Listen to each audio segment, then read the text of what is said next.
Berkaca pada big caps perbankan, ini kemarin memang IHSG melemah dan masih mencatatkan net foreign buy. Tapi untuk big caps perbankan ini ya cukup banyak yang dilego oleh asing begitu. Apakah juga masih akan melanjutkan tren penjualan ini? Oke, baik. Kalau kita lihat, perbankan big caps, ini mayoritas semuanya masih uptrend ya. Dari Bank BNI, Bank BCA, Bank Mandiri, semua masih, uptrend ya. Jadi kalau kita lihat memang dengan suku bunga yang tinggi, apalagi ada kebijakan OJK yang baru itu, kita lihat kebijakannya itu bagus ya. Itu bisa menjaga bank dari resiko kenaikan non performing loan ya. Lalu kita lihat juga kredit, masih punya ruang untuk bertumbuh, apalagi kemarin juga dari Bank Indonesia dalam statement-nya menyampaikan kalau di kuartal ketiga ini ada potensi kenaikan kredit yang lebih tinggi dibandingkan di kuartal kedua.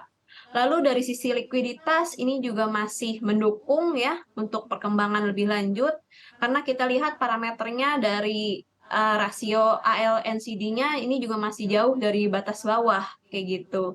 Lalu juga dari fundamental ekonomi Indonesia, kita lihat dari penjualan retail yang masih ekspansif, PMI manufaktur yang masih kuat, lalu apalagi kemarin, yang masih fresh, World Bank masih merevisi naik bahkan target pertumbuhan ekonomi Indonesia ke level 5% dari level 4,9% di tengah kondisi, tantangan ekonomi, global yang signifikan. Jadi kita lihat sektor perbankan ini masih menarik Mbak Nake.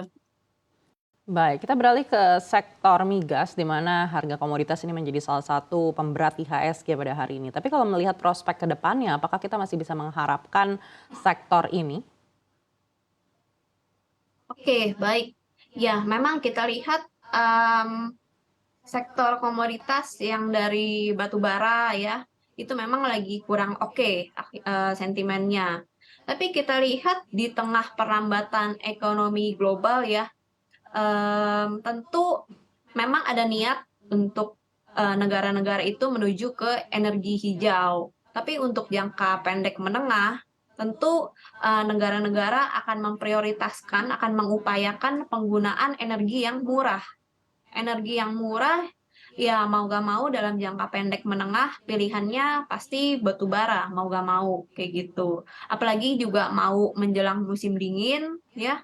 Kalau kami lihat sektor energi, batu bara, minyak bumi, ini masih menarik ya untuk jangka pendek setidaknya sampai sisa tahun 2023 ini. Baik, di hari ini kita juga menunggu meeting OPEC Plus, apakah akan mempengaruhi secara signifikan harga minyak global? Iya, memang kita lihat harga minyak fluktuatif ya menjelang pengumuman OPEC, sama juga ada pengumuman cadangan minyak Amerika di malam ini ya waktu Asia. Jadi, kita lihat harga minyak menguat kurang lebih 0,3% ke level 89 US dollar per barrel, setelah sebelumnya melemah di level 88 US dollar per barrel. Jadi kalau kita lihat dari survei di pasar ya, Mbak Aneke, untuk hari ini diperkirakan rilis cadangan stok minyak mentah Amerika diperkirakan akan kembali turun, meskipun nggak sesignifikan minggu lalu ya. Kalau untuk minggu ini diperkirakan turun 500.000 barrel ya per hari. Diperkirakan, mmm, ini juga akan membawa harga minyak kembali ke level 90 US dollar per barrel. Soalnya apalagi kita lihat juga bulan depan, bulan November, ini ada rencana juga kalau Arab Saudi akan kembali menaikkan harga light crude oil untuk Asia ya, di mana kenaikan ini juga udah terjadi 5 bulan berturut-turut untuk menstabilisasikan harga, kayak gitu, Mbak. Baik, tapi untuk emiten-emiten migas di dalam negeri, apakah ini akan terpengaruh secara signifikan? Iya, betul. Memang kita lihat dalam beberapa hari terakhir ada koreksi ya, karena, ini juga kalau secara harga kita lihat sudah overbought ya, kalau untuk saham-saham, emiten migas ya. Tapi kalau untuk jangka pendek menengah kita lihat ini masih menarik dan koreksi yang terjadi ini hanya untuk sesaat aja, gitu. Baik, dan kita melihat tinggal 3 bulan lagi, mungkin efektifnya 2 bulan menuju ke akhir tahun 2023, lalu kita akan memasuki di 2024, di mana 2024 ini adalah tahun pemilu. Sektor-sektor apa yang menarik untuk kita perhatikan di sisa waktu ini? Oke, baik Mbak Neke. Jadi, memang kali ini pemilunya lebih menarik ya Mbak, di mana kenaikan budgetnya dari pemerintah ini lebih dari 3 kali lipat ya, budget untuk anggaran pemilunya. Jadi dengan anggaran yang lebih tinggi, tentu konsumsi juga berpotensi akan semakin meningkat. Kalau konsumsinya meningkat, kita lihat konsumen primer ya yang paling menarik ya. Apalagi kalau ada aktivitas kampanye ya, pemilu, itu kan mobilitas tinggi. Pasti, ada konsumsi. Kalau sektor pilihan kita ya, saham pilihan kita yaitu dari Mayora, dari Alfamart, dari ICBP kalau untuk konsumen primer.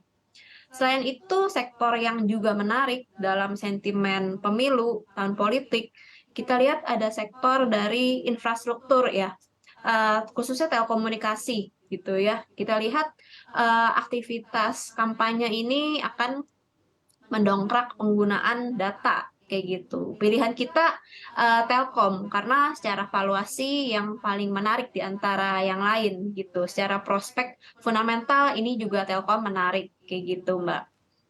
Baik, yang juga menarik untuk dibahas, Sheryl, hari ini adalah hari terakhir aktivitas TikTok Shop hingga pukul 5 sore nanti. Apakah ini mempengaruhi sektor transportasi dan logistik? Karena kalau kita lihat pelemahannya ini cukup tinggi dibandingkan dengan sektor-sektor lainnya. Iya, betul, Mbak. Selain dua sektor tersebut, kita lihat juga, dari saham-saham yang terkait ya, seperti saham-saham, marketplace ini juga ada potensi rebound ya dari kebijakan tersebut karena traffic-nya akan kembali meningkat ya ke marketplace seperti Bukalapak, Tokopedia, kayak gitu. Untuk transportasi ya terkena sentimen negatif juga dari kebijakan tersebut ya. Baik, apakah efeknya ini akan cukup lama hingga sepanjang pekan ini atau hanya sebentar saja? Oke, kita lihat memang efeknya ini hanya jangka pendek aja ya, Mbak. Karena kita lihat dengan adanya TikTok Shop dan, di tengah, bergeloranya ya bisnis online online shop ya, ini juga pelaku pasar akan mencari alternatif selain TikTok Shop, akan balik lagi ke, marketplace. Ini kan juga akan menguntungkan mau nggak mau pakai, transportasi yang saat ini sudah ada, akan kembali lagi, kayak gitu, Mbak.